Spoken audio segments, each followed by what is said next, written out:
ஐக்கிய நாடுகள் சபையில் பாலஸ்தீனத்திற்கு கிடைத்த பாரிய வெற்றி. பாலஸ்தீனம் ஐக்கிய நாடுகள் சபையில் உறுப்பினராக விண்ணப்பிக்க தகுதியான நாடு என்று அதன் பொது சபையில் தீர்மானம் நிறைவேற்றப்பட்டுள்ளது. அங்கு பாலஸ்தீனத்துக்கு ஆதரவாக 143 வாக்குகளும் இஸ்ரேல், அமெரிக்கா உள்ளிட்ட 9 நாடுகள் எதிராகவும் வாக்களித்தன. அத்தோடு 25 நாடுகள் வாக்களிக்கவில்லை என்று தெரிவிக்கப்படுகிறது. இருப்பினும் பாலஸ்தீனம் அந்த அமைப்பின் முழு அங்கத்துவத்திற்கு தகுதியற்றது மற்றும் உறுப்புரிமை வழங்குவதற்கான முடிவை ஐநா பாதுகாப்பு கவுன்சில் மட்டுமே எடுக்க முடியும். இதேவேளை ஐக்கிய நாடுகள் சபைக்கான இஸ்ரேலின் நிரந்தர பிரதிநிதி இது தொடர்பான பிரேரணைக்கு தனது எதிர்ப்பை வெளியிட்டுள்ளார். மேலும் ஐக்கிய நாடுகள் சபையில் அங்கத்துவம் பெறுவதற்கான பாலஸ்தீனத்தின் விண்ணப்பத்திற்கு ஆதரவாக இலங்கையும் வாக்களித்துள்ளமை குறிப்பிடத்தக்கது. அதிரடியாக கலைக்கப்பட்ட குவைத் நாடாளுமன்றம். குவைத்தின் எமிர் ஷேக் அல் சபாவால் அந்த நாட்டு நாடாளுமன்றம் இன்று அதிரடியாக கலைக்கப்பட்டுள்ளது. அத்துடன் குவைத்தின் அரசியலமைப்பில் உள்ள சில பகுதிகளை 4 ஆண்டுகளுக்கு இடைநிறுத்துவதாகவும் அவர் அறிவித்துள்ளார். அதிகரித்து வரும் அரசியல் நெருக்கடிகள் மற்றும் தீவிர இஸ்லாமியவாதத்தின் செல்வாக்கு காரணமாக ஜனநாயகத்தை காப்பாற்றுவதற்காக குறித்த நடவடிக்கை முன்னெடுக்கப்பட்டுள்ளதாக குவைத்தின் எமிர் ஷேக் அல் சபாவா வெளியிட்டுள்ள காணொளியில் குறிப்பிட்டுள்ளார். இது தொடர்பாக மேலும் தெரிவித்த அவர், அரசை அளிக்க ஜனநாயகத்தை பயன்படுத்துவதை நான் அனுமதிக்க மாட்டேன். முன்னைய ஆண்டுகளில் குவைத் அனுபவித்த ஆரோக்கியமற்ற சூழல் பெரும்பாலான அரச வசதிகளை அடைய ஊழல் பரவுவதை ஊக்குவித்தது.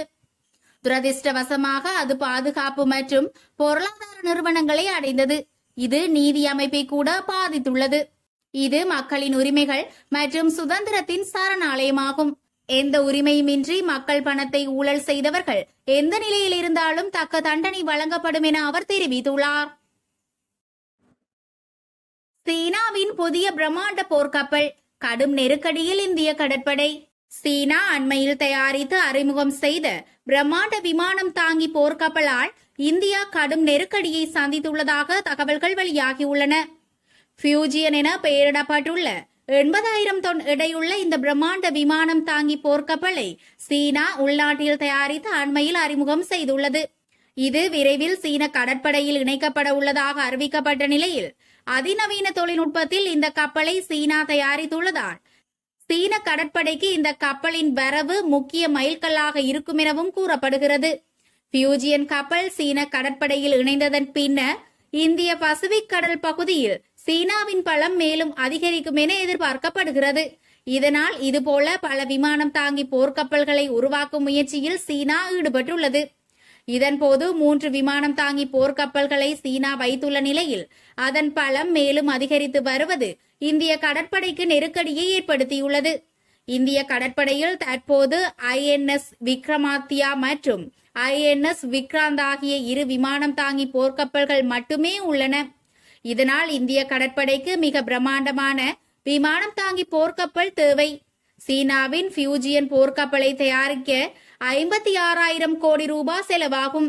அதில் உள்ள போர் விமானங்களை வாங்க 66,000 கோடி ரூபாய் செலவாகும்.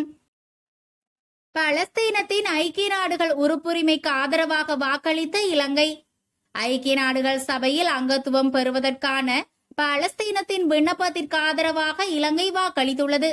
பலஸ்தீன மக்களுடன் ஒற்றுமையை வெளிப்படுத்தும் வகையிலேயே இந்த தீர்மானம் எடுக்கப்பட்டுள்ளதாக வெளிவிவகார அமைச்சர் அலி சப்ரி தெரிவித்துள்ளார்.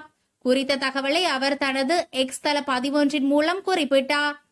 குறித்த பதிவில் அவர் மேலும் தெரிவிக்கையில், ஐக்கிய நாடுகள் சபையில் புதிய உறுப்பினர்களை சேர்ப்பது என்ற ஐக்கிய நாடுகள் பொதுச்சபையின் தீர்மானத்தின் மூலம் ஐக்கிய நாடுகளின் உறுப்புரிமைக்காக பாலஸ்தீனத்தின் விண்ணப்பத்திற்கு ஆதரவாக வாக்களித்ததன் மூலம் இன்று இலங்கையானது சர்வதேச சமூகத்தின் பெரும்பான்மையினருடன் இணைந்துள்ளது. நிரந்தர சமாதானத்தை அடைவதற்கும் மனித துன்பங்களை போக்குவதற்கும் ஒரே வழி பேச்சுவார்த்தை மூலம் இரு நாடுகளின் தீர்வாகும் என்ற நிலைப்பாட்டில் இலங்கை எப்போதும் உறுதியாக உள்ளது. மனிதாபிமான நெருக்கடியை பேச்சுவார்த்தை மற்றும் கலந்துரையாடல் மூலம் தணிக்க வாய்ப்பு கிடைக்கும் போது மனித மோதலின் கொடூரங்கள் தொடரக்கூடாது. முன்னோக்கி நகர்வது கடினமாக தோன்றினாலும் கூட ஒரு அமைதியான தீர்மானம் பாலஸ்தீனம் மற்றும் இஸ்ரேல் ஆகிய 2 நாட்டு மக்களுக்கும் நீடித்த தீர்வை அடைவதற்கான ஒரே வழி என அவர் தெரிவித்துள்ளார். இஸ்ரேலுக்கு ஆயிரக்கணக்கான இலங்கையர்களை அனுப்ப உள்ள அரசாங்கம். இஸ்ரேல் மீதான ஹமாஸ் தாக்குதலின் பின்னர் நாட்டில் பணியாற்றிய வெளிநாட்டவர்கள் வெளியேறியதன் காரணமாக ஏற்பட்ட வெற்றிடங்களுக்கு 30,000 இலங்கையர்களை அனுப்ப தயாராகி வருவதாக அரசாங்கம் தெரிவித்துள்ளது. ரஷ்ய உக்ரைன் போருக்கு ஓய்வு பெற்ற ராணுவத்தினரை கூலிப்படையாக அனுப்பியதாக நாட்டில் பலத்த சர்ச்சை எழுந்துள்ளது. இந்நிலையில் இஸ்ரேலிய சிவில் வேலைகளுக்கு 30,000 பேரை அனுப்புவதற்கு அரசாங்கம் தயாராகி வருவதாக வெளிவிவகார அமைச்சர் மனுஷ நாணயக்கார தெரிவித்துள்ளார். இதேவேளை 2022ஆம் ஆண்டுடன் ஒப்பிடுகையில் 2023ஆம் ஆண்டு வெளிநாட்டு வேலைகளுக்காக வெளியேறிய இலங்கையர்களின் எண்ணிக்கை கணிசமாக குறைந்துள்ளது. இவ்வாறான பின்னணியில் ஹமாஸ் மற்றும் ஈரானுடன் நேரடியாக போரில் ஈடுபட்டுள்ள இஸ்ரேலுக்கு இவ்வளவு பேரை வேலைக்கு அனுப்ப அரசாங்கம் திட்டமிட்டுள்ளது. வெளிநாடொன்றில் அதிரடியாக கைது செய்யப்பட்ட இலங்கையர்கள் கிடைக்கப் போகும் சிறை தண்டனை. கடந்த ஆகஸ்ட் மாதம் லத்வியா எல்லை வழியாக சட்டவிரோத குடியேற்றவாசிகளை ஏற்றிச் செல்ல முயன்ற இலங்கையர்கள் 5 கைது செய்யப்பட்டதாக அந்நாட்டு எல்லை பாதுகாப்பு படையினர் தெரிவித்துள்ளனர்.